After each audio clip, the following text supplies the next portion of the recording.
So, nabanggit ko, I'm from the academe. No? One thing that you will see more prominent now is the involvement of the academic institutions.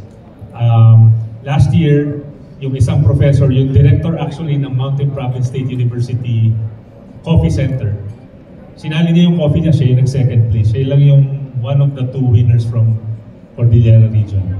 And you might wanna talk with them kasi etong mga academic institutions na to would also be very good sources of information and collaborations because they have the knowledge and expertise and facilities as well. So, yan ang isa sa mga aabangan ninyo na involved na yung mga eskwela rin.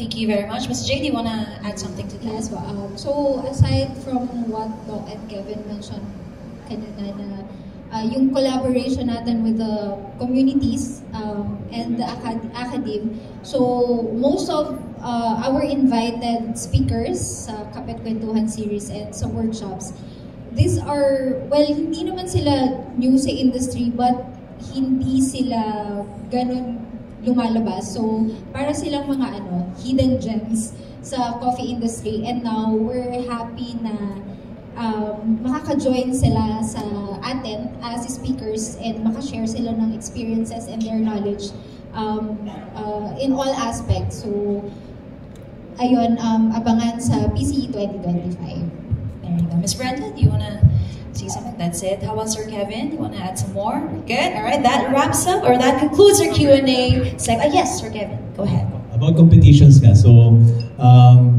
marami kasing highlights sa competition from different skills, from brewing to espresso calibration to roasting to latte art. So, I think yun yung isa mga magandang abangan din. All right, thank you very much.